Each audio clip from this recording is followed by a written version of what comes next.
What is up, everybody? We are back after a long break. At what cost kind of took September off a little bit, but we're back. It's October. Worker to Worker's back. It's episode 14, and we are connecting across the country yet again. I brought a new friend. What's up, everybody? My name's Eric. I'm from UFCW Local 8 here in Northern California. I work for Albertson Safeway. Been there for 15 years. Just rank and file member out there trying to build a stronger union. And one of the ways we're doing that here on the At What Cost channel is by connecting with other working people like across the country. The idea being like, I'm pretty sure if we start talking to each other across different locals, different states, different companies, that we're going to find out we have the same problems, same bosses, same union leaders, playing the same games, pulling the same tricks out of the same playbook. And go back and listen to some of the previous episodes. You'll see it keeps happening time and time again. And we'll talk about that. But more importantly, a lot of people are working on solutions, and the reform movement is really picking up steam across all different unions. I'm in the UFCW, and it's really popping off right now. It seems like it's turning a corner here. But that is, in response to a lot of reform that's been happening in some of the other unions like the UAW and the Teamsters. So I'm really excited to get to hang out and talk with a new friend today, Kaylee from Teamsters Local 320. Yep, 320. Yeah. Yeah. How So are I you? work at the University of Minnesota on the Duluth campus. So my perspective is informed by that kind of geographically. We have a lot more members down in the Twin Cities, but I'm a member here in Duluth. Well, hello and welcome from the Twin Cities. That's Minnesota. Is that correct? Yes. Okay, so here we are. I don't know how many miles that is away from us. Ooh, yeah, I don't know. I We're in couldn't say. we're in California, Indiana. We connected to Indiana. That was 2,200 miles, but point being, similar relative distance. So we're talking about thousands of miles apart. Surely our working worlds are different. Our union leadership is different. Uh, Oh, completely. I don't doubt. Completely different. It does. We connected in a WhatsApp group called Workers Resist. A bunch of people that are trying to get out there into the working world with working people and really ignite the fire that is like working class solidarity. We talk about it here in this group all the time. We talk about trying to build it like in UFCW Local 8 as rank and file members. The reform movement in unionism is really driven by this idea that the working people have all the power, and they need to kind of recognize their power, and that power is our labor. And ultimately, the threat is that we stop using it, right? Like the strike. And we both went through contracts recently, contract negotiations, and I do believe there was a strike threat in both of ours, but I don't think they ended it or went the same. Can you kind of tell people out there what the situation was with your guys' contract, and if there was a strike, how that went? Yeah, so there absolutely was a strike. It was pretty sick. We were out for 4 days. So basically, the employer dropped last best final that was pretty garbage. Um, was below our minimum expectations for wages, and then they wanted to end our contract cycle in the middle of the winter. That's not something we've ever done. The incentives against doing so in Minnesota are pretty obvious. I don't know how that is in Cali, but we were not interested in accepting a December end date for our contract cycle for obvious reasons. And yeah, so we ended up going out on strike for 4 days after basically having to beg and plead with our leadership, and eventually like drag them kicking and screaming over the line. They eventually decided to say that they'd been supporting us all along. But I mean, those of us that were there in mediation, and those of us that were there when they tried to sell us on filing a new intent and filing a new intent and dragging it out and dragging it out, that was bullshit. So the employer wanted us to accept less than a 3.5% pay increase year over year. So they wanted us to take, I believe it was 3 and 2%. It's a little fuzzy at this point what the details of the employer's final, but and we held out for 3.5, 3.5. We actually ended up securing a 3-year agreement at 3.5, 3.5, and then 3% in the third year, with increases in shift differential, anti-harassment language, and then maintaining our end date of I believe it's the end of June. So as has always been the case in the past, because our cycle tracks with the state's budgetary cycle, basically, and so that also keeps us on cycle with the other campus unions. There are like 5 other unions on campus. It varies campus by campus. Also, like in Duluth, the trades are with the Teamsters. In the Twin Cities, the trades are represented by their own trades unions. But just for example, AFSCME has a big presence on all the campuses, and so they were incredibly clutch coming out and supporting us on the picket lines every day. We love our AFSCME sibs, and then actually, so in the follow up from our contract win, because we did end up getting a big win. Then basically AFSCME went into mediation in the next couple of days following that, and ended up being able to get the Teamster deal. So that's cool as shit. Like, they came in clutch for us, and we were able to come in clutch for our sibs and AFSCME as well. And so, you know, when we fight together, we win together. It was really a beautiful thing. Dude, first of all, I heard one cool new slang, sibs. I hear you calling your union siblings sibs. I haven't heard that before. That's sweet. So I'm always like Yeah, brothers and sisters, siblings, and yeah, yeah, sibs is a good one. So yeah, here that's a new one for hell you yeah, guys out hell there. yeah. We got to represent the non-binary folks in our unions. Yeah, for sure. And then just a real quick, like, for people that were paying attention throughout that, and listen to what these companies like try to do to us when you live in a state that obviously gets like frozen with the ice in the wintertime, and your company tries to put your contract expiration in the middle of the winter. That's to try to kill you if you stand up and fight for yourself. Mhm. So everybody needs to recognize, like, it's like their willingness to put you in mortal dangers to and if you dare stand up for yourself is something to, all we should always be recognizing these things. I think even on the other side of these big contract wins, which, like, solidarity with all of you guys for standing up, and not only that, but like multiple unions within the same facility, like in for us in UFCW, for those of you guys that are listening in the grocery, that would be if we were able to stand with the Bakers Union, and actually if we were able to even able to take it one step further and lock in with our Teamster locals on the warehouse side of things and the driver side of Mhm. things.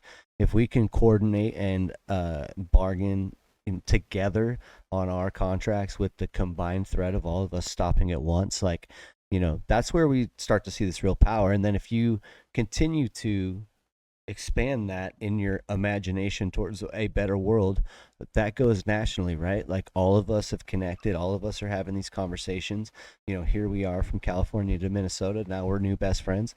And if we pop off, and like, if we pop off and action starts happening, we're going to be able to spread the word through these new networks that we have, and all get out there and act in solidarity. Like, if we ever needed to stop a genocide or something, we could call a general strike, like, really fast, right? That's the Yeah. that's the power of our labor. So shout out to you guys for making that happen in a bubble. But I also heard you mention something else. So just for context for people out there, we had a situation with our strike. Our strike authorization vote had gone through. We were asked by our leadership to authorize our strike, but we weren't given any visibility into that contract. We just went out and authorized our strike because we were ready to fight or die. We don't care what for. And they didn't let us see it. They put up a couple midnight deadlines that they let roll over without any penalty to the company, and then they gave us a bad contract, and we took it. That's kind of the Cliff Notes version of our current situation. It sounds like you were almost your company and your union you had an appetite for a similar outcome, but you guys weren't willing to accept it. Like, where do you start organizing as rank and filers? How do you start connecting as rank and filers to build the networks needed and the solidarity needed to pull off that kind of stand up against the union like that? So that's where the story starts, way before my time. Um, but I mean, my part in it kind of started during negotiations and mediation, etc. So we've had a lot of amazing bagging, a lot of support. We're very lucky. Like, we have a fearless leader of a business agent who is willing to support our committee in, holding out for more, holding out for better, and is looking to, turn our local into a better local that's more willing to take militant action. We also had some backing as we were organizing to vote down the employer's final offer from the Teamsters for Democratic Union, which, offers a lot of really excellent resources and education to Teamsters who want to improve their locals and want to get better organized and, move things along in that respect and circumvent crappy leadership. So yeah, I mean, there's a lot out there besides just, like, members pulling together and doing the thing. But there's also a lot of members pulling together and doing the thing, and, like, especially our my coworkers in the Twin Cities put in a ton of work. Came in incredibly clutch here, and then yeah, I mean, we all pulled together, put in a lot of work.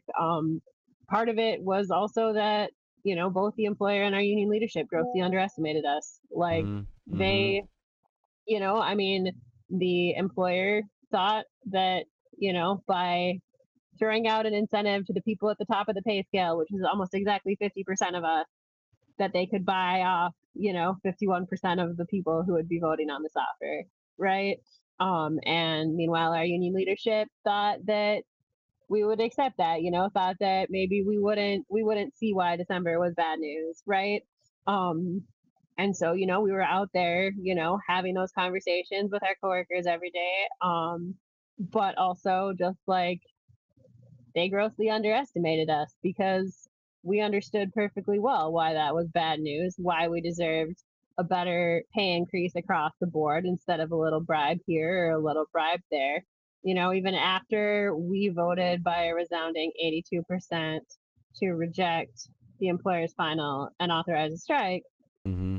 Wow. the the employer tried to come through and say that the union had misrepresented their final offer, and then put in all this Yeah, they all were this ready to BS. bargain some more. No, no, no, no, Economics are no. like Come back, come back, economics, come back. economics. Like, this one guy would benefit from a market adjustment and this incentive and that incentive, and, like, so why isn't that guy willing to sell out their coworkers, right? Like, if we're Dude. just a bunch of dumb teamsters, what do we know, right?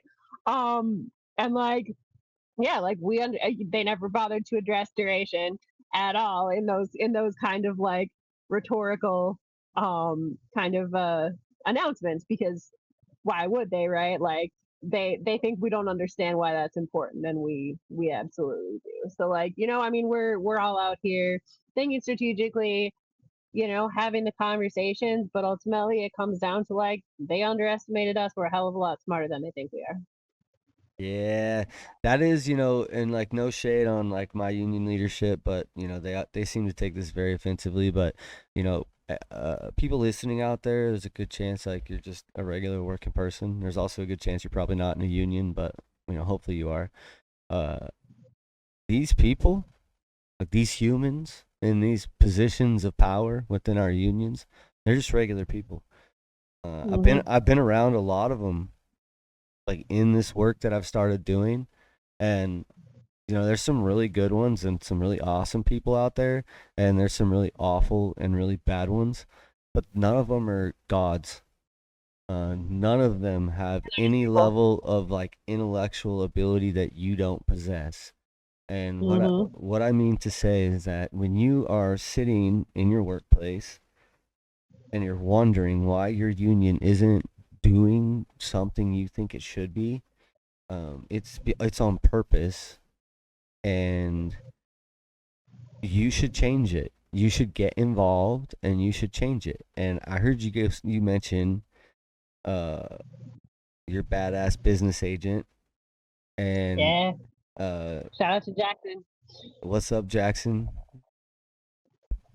Are you guys are you guys putting something together in terms of an upcoming election? Do we have another thing in common besides well, hopefully our strike stories being opposite outcomes don't result in this next phase becoming the opposite outcomes, but we'll see Yeah, how it no, goes. no, we're both gonna we're all gonna win this. We're all gonna win this. Yeah. But I think we do have something So else in common. yeah, I mean, to your last point, though, like, the people in leadership are just people. And, like, ultimately, that those people have the choice. Will they gatekeep information and withhold information from you?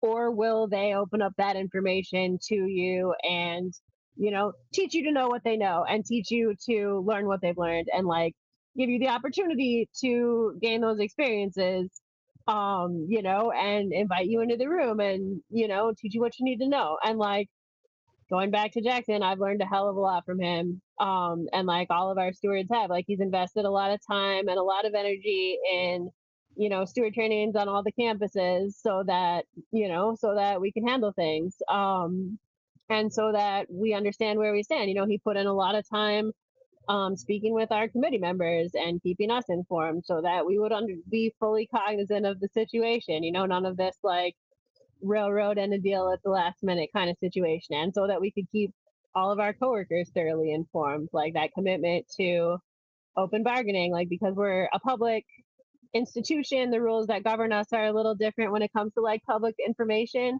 but like that commitment to public bargaining and keeping people informed throughout the process all along, like that's one of Jackson's big things. And like he's been huge about like training and empowering and supporting leadership among the members. And so yeah, like the um basically, yeah, we've got the elections coming up. Ballots go out November 1st. So Oh, I will be obviously voting for the Jackson Care 320 Teamster Action slate, for Jackson and Christy and Mike and Steve, and Sergio and all the folks on that slate. Yes, big support for them. Um, I yeah, heard you because say. I heard you say. we want to do more. Oh, sorry. Go ahead. Go ahead. Sorry. Yeah, like we just want to do more of what we were able to do at the U. We want to put employers on notice. We don't want to rattle sabers at them and have everybody wonder, them wonder, us wonder, our members wonder, are they bluffing? Are they not bluffing? No, we're not bluffing. We want to get a deal. We want to get a deal in negotiations if we can, but we'll get a deal on the pay line if we have to. So, that's where our time and our energy and our investment lies, and we want to take the local in a more militant and democratic direction where that's the will of the members. I do know it's my dream. It's my fantasy. It's what we're trying to do here in UFCW Local 8 as Heck yeah. well. And it's awesome to hear that. Awesome. And shout out to Jackson. Jackson's a BA, is a business agent. It's what in UFCW, that's our reps, right? And to hear that your stewards are getting all this training to become these really strong, like literal like stewards. Like if you think about like being a steward of your union, like that's such a huge responsibility in reality when you take it, for the serious thing that it is. And it requires training, it requires support, it requires education, it requires constant like, staying on top of things like contract changes and getting communication out efficiently. I just asked my shop steward today if he got his training yet, because he's the shop steward now, after it got taken away from me for a lack of loyalty.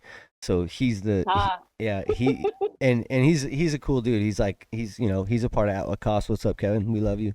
But he's kind of a goober, and he he knows. I was like, yo, have you been trained yet? And he's like, no. How long have you been a steward, dude? A year. It's been a year now. Ooh. So we don't have Ooh. it doesn't exist, and that's on purpose. I remember all this stuff Yeah. when you're Yep. like, if I was a rep, I would train my shop stewards. Yeah, like no duh. That's a problem, right? To hear that Yeah. you've got a business agent that's doing the thing, like shout out to those people, because like they're few and far between. I haven't experienced it myself personally. I know you guys are out there. So like when sometimes it gets like people are, when I'm like poo pooing on like this business model of unionism, I kind of like shit talking generalities around like positions in the union, like reps, and I know there's good ones like Asterisk out there, Jackson. I'm not talking about you. Like your actions define you. It's just that there's like a pattern, right? Like there's this like pattern that we're seeing out there in these unions and in these experiences that workers are like, when you go into areas where people are like really anti-union, like they probably didn't have the experience that you guys had, right? Like that probably Yeah, wasn't their union experience. And like when we all think about what a union should be and could be, it's more in line with what it is that not only you guys made happen, but you're working to make even stronger. So I'm really excited to watch over the next month the progress through your campaign. I'm gonna follow you guys on social media. For those of you out there that want to support, it's Teamster. awesome. It's Thank Action. you. What is it? Teamster Action. 20 teams for action. 320 Teamster Action. Look them up, give them a follow, show some support, and Hell yeah, appreciate it. I say even if you're not in the area, just pump it, dude, because it's really, and you want to scare employers, let them know we're coming from all corners. Like they can't hop Yep, on a plane and fly to another state and exploit another group of workers because we're there. We're all yep, connected exactly, now. We're all working exactly, together and we got each other's back. And right now exactly that. we just built a bond from California to Minnesota, grocery Yep, workers to university workers, Teamsters to the UFCW. You guys can see how easily this can just exponentially blow up beyond. We're just two humans. What if right, right. and we're two humans doing this right now on a camera and like putting it out there so other people can hear it. These conversations are happening. They're all over the place. Every They're time I turn everywhere. around, I'm getting invited into a new WhatsApp group. I'm in like 800 WhatsApp groups. I'm just like, Jesus Christ, dude. And they all want to have meetings on Mondays. It's like, what do you guys like, do you guys live in a universe of infinite time? Like, I don't understand.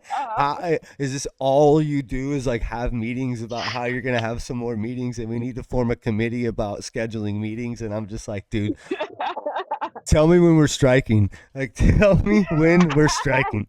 It's true though, those conversations happen on such a like compressed time scale on the picket line. Like I met so many cool union people that I had never met, never known before, or like I didn't even know your union existed, or Yes. like yeah, Yes. just made so many really Dude, cool contacts and got to know so many cool people and have connected with so many cool people since that I've fallen out of touch with over the years, and just yeah, just like the labor solidarity, the community solidarity, everything is just incredible. Absolutely incredible.